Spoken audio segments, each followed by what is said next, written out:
নমস্কার। আজকের suspense story চ্যানেলে আপনাদের সকলকে স্বাগত। এখনও যারা আমাদের চ্যানেলটিকে সাবস্ক্রাইব করেননি তারা অবশ্যই সাবস্ক্রাইব করে আমাদের সঙ্গ দেবেন। আমাদের আজকের গল্প বিমল করের লেখা সত্যি ভূতের গল্প। সারদাচরণ বক্সির নাম তোমরা নিশ্চয়ই শোনোনি। আমরা ছেলেবেলায় শুনেছিলাম। তখন সারদাচরণকে বলা হতো গোয়েন্দা সারদা। উনি লহরী সিরিজের 6 আনা দামের বইগুলোতে হামেশাই লেখা দিতেন। মারাকানার গুপ্তধন, 3 প্রহরে ঘণ্টা বাজে, পরশুরামের পিস্তল, এসব ছিল তার বিখ্যাত বই। তবে সারদাচরণের আসল খ্যাতি ছিল ভূতের গল্প লেখায়। প্রায় প্রত্যেকটি কাগজেই তার ভূতের গল্প বেরোত। দারুণ গল্প, অমন গল্প কেউ আর লিখতে পারত না। এক একটা গল্প পড়ার পর দিন 2 গা ছমছম করত। সারদাচরণ যে কবে লেখাটেকা ছেড়ে দিয়েছিলেন তা জানতাম না। আর মানুষের ছেলেবেলা তো আর বরাবর থাকে না। আমরাও বড়সড় হয়ে চাকরি বাকরি করতে লাগলাম। ঘটনাচক্রে সারদাচরণের সঙ্গে আমার আলাপ হলো সেদিন। ঝাড়গ্রামে গিয়েছিলাম একটা কাজে। সারদাচরণের বাড়ির এক পাশেই আমায় থাকতে হয়েছিল, আর সেই সূত্রেই আলাপ। তারপর কথায় কথায় ধরা পড়ে গেলেন এই সারদাচরণই সেই গোয়েন্দা সারদাচরণ। বৃদ্ধ মানুষটির এত চমৎকার আর গল্পগুজবে এমন পাকা যে আমি মুগ্ধ হয়ে গেলাম। বারান্দায় বসে চা খেতে খেতে গল্প হচ্ছিল। কার্তিক মাসের ঠান্ডা পড়েছে সামান্য, সন্ধে হয়ে গিয়েছিল। কথায় কথায় আমি বললাম, আপনি ভূতের গল্প লেখা কবে ছাড়লেন? অনেক কাল আগে। ছাড়লেন কেন? দারুণ লাগতো আপনার ভূতের গল্প। 2-1টা কথা এখনো মনে আছে। সারদাচরণ হাসলেন, বললেন, কেন ছাড়লাম জানো? একবার এক অদ্ভুত কাণ্ড হলো, সেই থেকে ছেড়ে দিলাম। কি কাণ্ড? শুনতে চাও? বাহ, শুনবো না কেন, আপনি বললেই শুনবো। সারদাচরণ একটু চুপ করে রইলেন। তারপর শুরু হলো তার গল্প। সেই 1942 গোড়া হবে। তখন সেকেন্ড ওয়ার্ল্ড ওয়ারের পিক পিরিয়ড। কলকাতা থেকে লোকজন সব পালিয়ে গিয়েছে বোমার ভয়ে। খাঁ খাঁ করছে শহর। ব্ল্যাক আউটের চোটে কলকাতায় সন্ধে হতে না হতেই অন্ধকার। ঠুঙি পরানো গ্যাসের আলো জলে রাস্তায়, তাও সিকি মাইল অন্তর। আমি কিন্তু কলকাতা ছেড়ে পালাইনি। কেমন করে পালাবো বলো? পেট চালাতে হবে তো। পল হ্যামলিন কোম্পানিতে চাকরি করি। তারা খুব কড়া ধাতের। থাকতাম শীলবাবুর হোটেলে, মির্জাপুর স্ট্রিটে। চাকরি করি, লহরীর 6 আনা সিরিজের বই লিখি, আর বাচ্চাদের কাগজের গল্প। ভূতের গল্পই বেশি, ওই বড়দের কাগজেও লিখেছি 2-4টে। একদিন হোটেল থেকে বেরিয়ে খানিকটা পায়চারি করে কলেজ স্কোয়ারে গিয়ে বসলাম। একটু একটু চাঁদের আলো, শীত পালাই পালাই করছে, বেশ লাগছিল। আমার বরাবরই চুরুট খাওয়ার অভ্যেস। নতুন একটা চুরুট ধরিয়েছি। এমন সময় কে যেন এসে পাশে বসল। কলকাতায় তখন সন্ধ্যের পর লোকজন বড় একটা বেরোতো না। কোথায় বা যাবে অন্ধকারে? পাড়ার মধ্যেই সিনেমা থিয়েটারে যেত বা বন্ধুবান্ধবের কাছে। কলেজ স্কোয়ার একেবারে ফাঁকা। 2-4 জন আমারই মতো আছে হয়তো, চোখে পড়ে না। পাশে এসে যে লোকটি বসল তাকে আমি নজর করলাম। লিকলিক করছে, রোগা, গায়ের রং কালোই মনে হলো। লম্বা ধরনের একটা জামা পরেছে, সেটা কোট না আলখাল্লা বুঝতে পারছিলাম না। একটু আলাপ জমাবার চেষ্টা করলাম। লোকটা জবাবই দেয় না কথার, শুধু হ্যাঁ আর না। মনে হলো লোকটা ভীষণ বিরক্ত হয়ে রয়েছে। আমারও কেমন জেদ ধরে গেল। লোকটাকে কথা না বলিয়ে ছাড়ব না। তাকে নানা রকম প্রশ্ন করতে লাগলাম। আজে বাজে যা মুখে এলো, লোকটারও সেই একই রকম জবাব, হ্যাঁ আর না। আমি যখন হতাশ হয়ে হাল ছেড়ে দিচ্ছি, তখন লোকটা আমায় চমকে দিয়ে একটা কথা বলল। কি বলল জানেন? বলল, আমাকে সে জানে।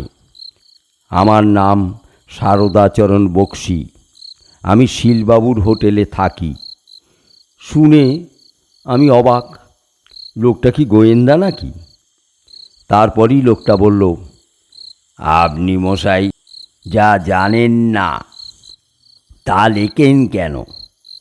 ফাজলামি পেয়েছেন? আমি একেবারে বেইজ্জত।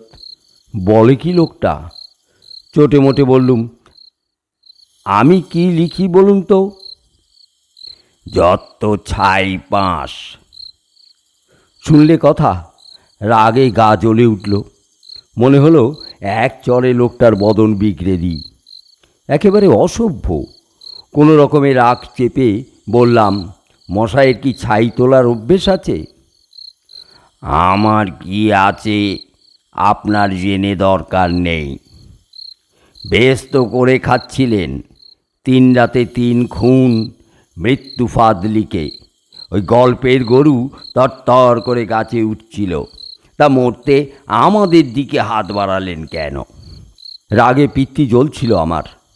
আবার বদ অভ্যেস ছিল, রাগের মাথায় 3.5 পয়েন্টও চালিয়ে দিতাম, মানে ঘুষি। কিন্তু রাগ হলেও লোকটার কথাবার্তা শুনে একটু ঘাবড়েও যাচ্ছিলাম। বললাম, আপনাদের দিকে হাত বাড়ালাম মানে? একেবারে ধোয়া তুলসী পাতা সাজছেন যে। বলি, এই সেদিন রংবাহার কাগজে কি লিখেছেন ওটা? ভূত বলে তার জাত নেই, যা খুশি করলেই হলো। কোথায় আপনি দেখেছেন ভূতে রিক্সা টানছে? ছে ছে ছে ছে, বলিহারি আপনার আক্কেল মশাই। রাত 1টায় অমন শীতের দিনে আপনি ভূতকে দিয়ে নিমতলা স্ট্রিট থেকে বেলগেছে পর্যন্ত রিক্সা টানালেন। আপনি নিজে পারবেন টানতে? 1.5-2 মাইল রাস্তা।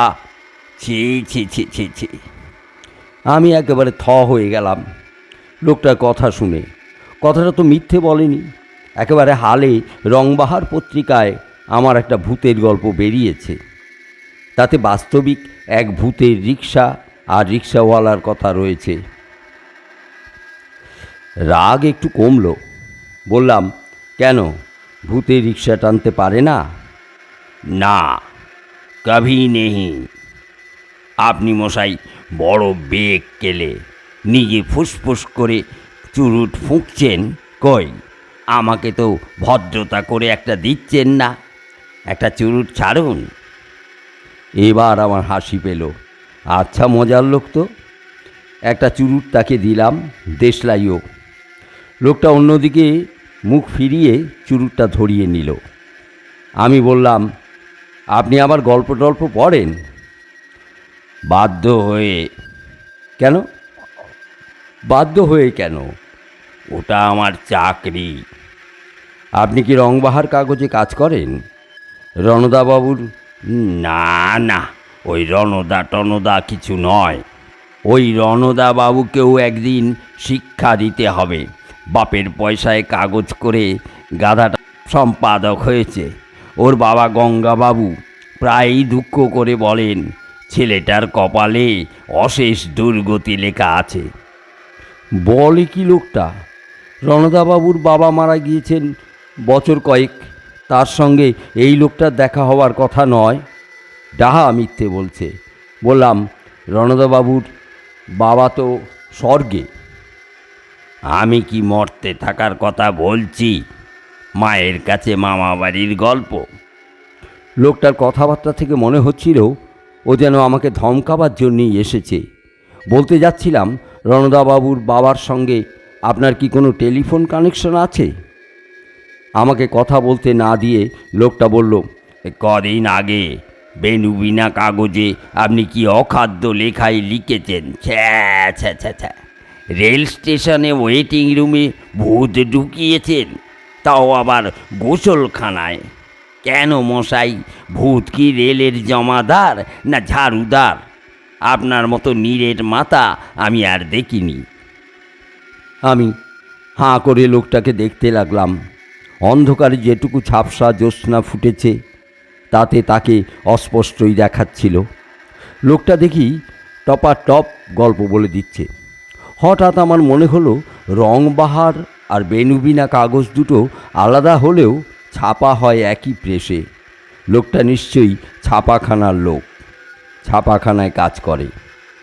আপনি কি প্রেসে কাজ করেন, কম্পোজিটার? আমি বললাম।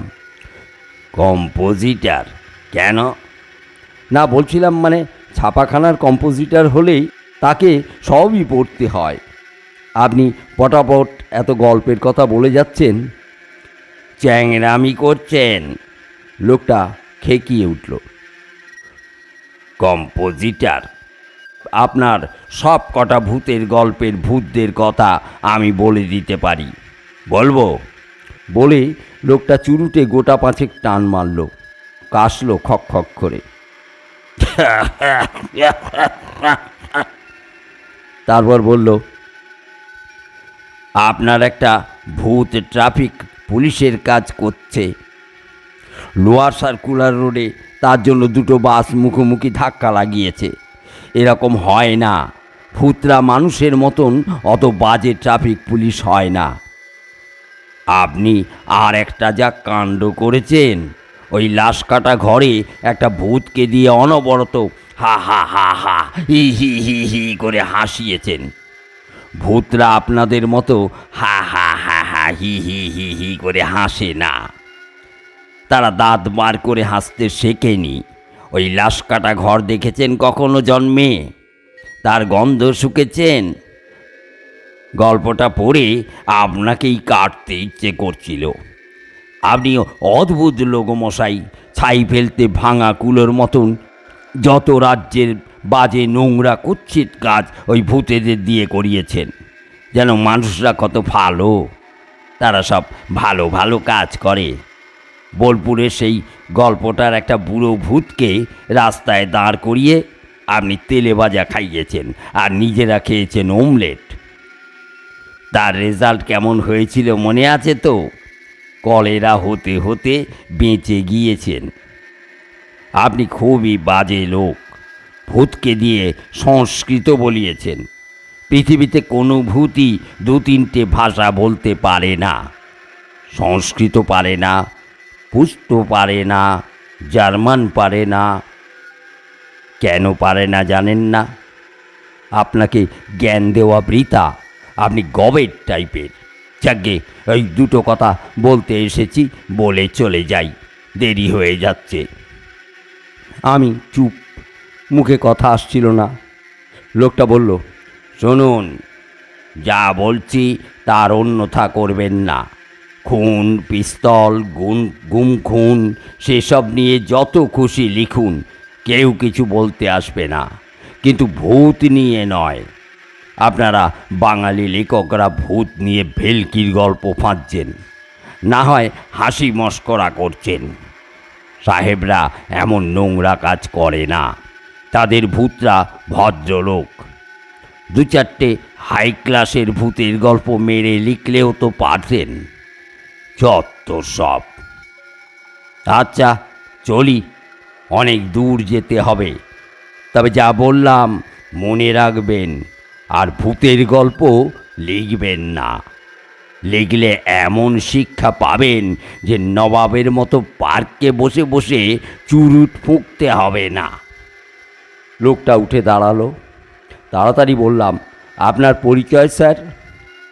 পরিচয়? আমার পরিচয়, আমি ভূতদের রিপ্রেজেন্টেটিভ। দূত বলতে পারেন। ওখানকার সেন্সার অফিসের একজন জুনিয়র অফিসার।